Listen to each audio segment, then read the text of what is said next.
नमस्कार, स्वागत है आपका डॉक्टर साहिब में और मैं हूं आपके साथ सौम्या राठी।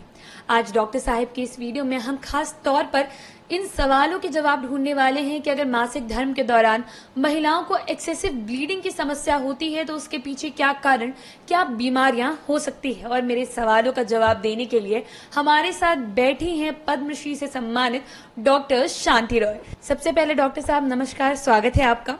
डॉक्टर साहिबा से मैं आगे सवाल जवाब का सिलसिला शुरू करूं उसके पहले आपसे आग्रह रहेगा कि अगर आपने अब तक चैनल को सब्सक्राइब नहीं किया है तो अवश्य कर लें ताकि आने वाली वीडियोस आप मिस ना करें। सबसे पहला सवाल मैम मैं यही करना चाहूंगी कि पीरियड्स के दौरान यानी कि मासिक धर्म के दौरान कितनी ब्लीडिंग जब होती है तो उसे नॉर्मल समझा जाना चाहिए और कब घबराने की बात है कि शायद एक्सेसिव ब्लीडिंग की जो समस्या है वो शुरू हो चुकी है। ब्लीडिंग का जो मात्रा ब्लीडिंग की मात्रा को नापा तो नहीं जा सकता, लेकिन अंदाजन अधिकांश महिलाओं को 28 दिन पर मासिक होता है।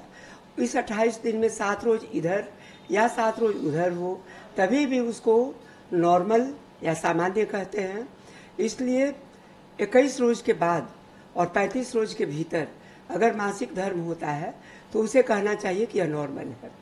इसके अलावा मासिक 3 से 5 दिनों तक अधिकांश महिलाओं में रहता है। कभी कभी 2.5 दिन भी रहता है और कभी कभी 5.5 दिन या 6 दिन भी रह जाता है। हर रोज करीब 3 पैड भीगते हैं। 3 पैड अगर एवरेज साइज का पैड लिया जाए तो 3 पैड करीब करीब रोज लगते हैं, तो इस ब्लीडिंग को सामान्य कहेंगे।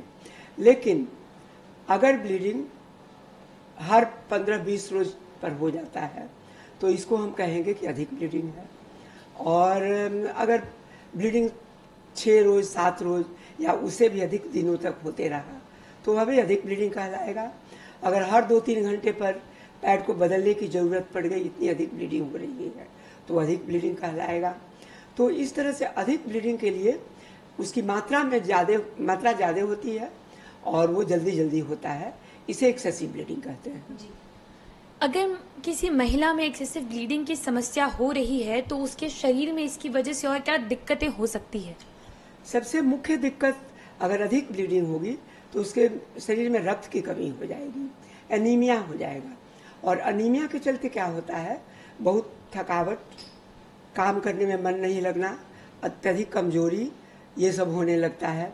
और धीरे धीरे एनीमिया इतना भी हो सकता है कि देह में खून चढ़ाने की, ब्लड ट्रांसफ्यूजन की जरूरत पड़ जाए, ऐसा भी होता है। जी। किन महिलाओं में एक्सेसिव ब्लीडिंग की जो समस्या है वो होने के चांसेस ज्यादा हो जाते हैं?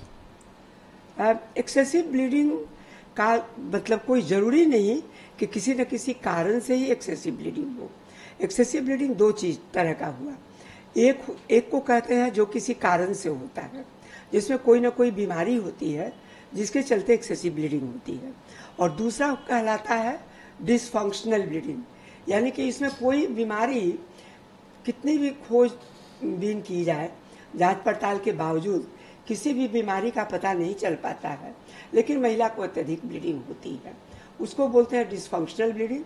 और ये अधिकांशतः हार्मोन्स की गड़बड़ी के कारण होता है। तो डिसफंक्शनल ब्लीडिंग ही अधिकतर होता है। अधिकांश महिलाओं में डिसफंक्शनल ब्लीडिंग ज़्यादा होता है और इससे कम लोगों में देखा गया है कि कोई ना कोई बीमारी हो जिसके कारण ब्लीडिंग होती हो। बीमारियों में है एक थायराइड, जिन महिलाओं को थायराइड की गड़बड़ी होती है उन्हें भी अधिक ब्लीडिंग होती है। जिन महिलाओं में रक्त संबंधी कोई बीमारी हो, उनके ब्लड में कोई डिजीज हो तो उन्हें भी अधिक ब्लीडिंग हो सकती है। यूट्रस में अगर फाइब्रॉयड होता है या एडिनोमायोसिस होता है, इन बीमारियों में अधिक ब्लीडिंग होती है। तो ये सब चीज़ें अधिक ब्लीडिंग करवाती हैं। कभी कभी पॉलिप होता है, उसके चलते भी ब्लीडिंग होती है। कभी कभी कैंसर में भी अधिक ब्लीडिंग होती है। इसीलिए हम लोग देखते हैं कि अगर उम्र बहुत कम है, जैसे कि जो लड़कियां हैं 20 वर्ष से नीचे की, उन लोगों में डिसफंक्शनल ब्लीडिंग बहुत ज़्यादा होता है। लेकिन जो लोग रिप्रोडक्टिव एज ग्रुप में हैं, यानी जिन लोगों को बच्चा होने की उम्र हो चुकी है या शादीशुदा है, उन लोगों में देखा गया है कि अत्यधिक ब्लीडिंग का कारण बहुत बार प्रेगनेंसी से संबंधित किसी न किसी गड़बड़ी के कारण होता है।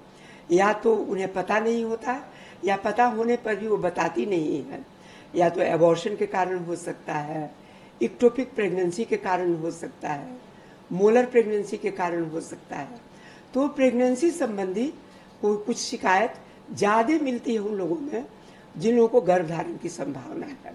उनमें भी डिसफंक्शनल ब्लीडिंग हो सकता है, उनमें भी फाइब्रॉयड हो सकता है, लेकिन गर्भ संबंधी समस्याएं अधिक होती हैं। जिन महिलाओं की उम्र अब बढ़ने लगी और वे 40 वर्ष की या उससे ऊपर की होने लगी, उनमें फिर डिसफंक्शनल ब्लीडिंग यानी बिना बीमारी के हार्मोन के इधर उधर होने से ज़्यादा लोगों में ये गड़बड़ियाँ होती हैं। लेकिन इन लोगों में कैंसर का रिस्क भी धीरे धीरे बढ़ने लगता है और इसीलिए इन लोगों में कैंसर की जांच अत्यंत आवश्यक होती है। और अगर वे महिलाएं अधिक ब्लीडिंग बोले जिन्हें एक बार मासिक बंद हो चुका था और अब वे फिर से ब्लीड करने लगी, तो उनमें तो जरूर ही सोचना चाहिए कि कहीं कैंसर न हो और कैंसर संबंधी अच्छी तरह जांच पड़ताल करनी चाहिए और करके आश्वस्त हो जाना चाहिए कि नहीं, कैंसर नहीं है। उनमें मतलब अंदर के सतह की कमजोरी के कारण भी ब्लीडिंग होती है। तो इस तरह से एबनॉर्मल ब्लीडिंग के बहुत सारे कारण हैं, जो कि बहुत सारे हार्मोन्स के इधर उधर होने से होते हैं और बहुत सारे कुछ खास बीमारी के कारण होते हैं, जो यूट्रस में होते हैं, सर्विक्स में होते हैं। कभी कभी ओवरी की बीमारी भी एबनॉर्मल ब्लीडिंग करवाती है, रक्त की बीमारियां करवाती हैं, ग्लैंड्स की बीमारियां करवाती हैं एबनॉर्मल ब्लीडिंग। ये सब हो सकता है जी। अब जैसे आपने बताया कि बहुत सारे कारण हो सकते हैं एबनॉर्मल ब्लीडिंग को लेकर, तो ऐसे में महिलाओं को ऐसे कौन से रेड फ्लैग्स जैसे कौन से लक्षण दिखाई दे अगर तो उन्हें सीधा डॉक्टर से इस मामले को लेकर संपर्क करना चाहिए? देखिए, अगर एक बार महीना में अधिक ब्लीडिंग हुआ तो उसके लिए उतना घबराने की बात नहीं है, लेकिन अगर ये समस्या 2 बार 3 बार होती है तो अवश्य डॉक्टर से मिल लेना चाहिए, क्योंकि कोई बीमारी हो या ना हो, हार्मोन्स की गड़बड़ी हो, तभी भी अधिक रक्तस्राव से महिला को एनीमिया तो हो ही जाएगा और एनीमिया होने के चलते उसको और भी बहुत सारी परेशानियां होंगी। इसलिए अधिक ब्लीडिंग हो तो डॉक्टर से मिलना चाहिए। आप एक बार की अधिक ब्लीडिंग को आप गैरअंदाज कर सकती हैं, लेकिन अगर यह समस्या दोबारा हो तो अवश्य मिल लेना चाहिए डॉक्टर से। उम्मीद करती हूँ कि डॉक्टर साहिबा ने जो सारी बातें बताई हैं उन्हें आपने ठीक तरीके से समझा होगा। और ऐसी में ज़रूरी है कि अगर आप मासिक धर्म के दौरान एक्सेसिव ब्लीडिंग की समस्या, नॉर्मल ब्लीडिंग की समस्या देख रहे हैं, तो जल्द से जल्द अपने गायनोकोलॉजिस्ट से संपर्क करें, ताकि अगर कोई गंभीर बीमारी है तो उसकी जल्द से जल्द पहचान कर ठीक इलाज कराया जा सके, क्योंकि देर करना आपको काफ़ी भारी पड़ सकता है। इसी के साथ बहुत जल्द मुलाकात होगी डॉक्टर साहिब के अगले एपिसोड में। तब तक के लिए अगर आप इस वीडियो को फेसबुक पर देख रहे हैं तो पेज को लाइक और शेयर करें। अगर आप इसे यूट्यूब पर देख रहे हैं तो चैनल को सब्सक्राइब करें। आप हमें कमेंट सेक्शन में ये भी बता सकते हैं कि डॉक्टर साहिब से आपके क्या सवाल है, और अगर आप चाहें तो अपनी समस्या हमें मेल पर भी भेज सकते हैं। धन्यवाद।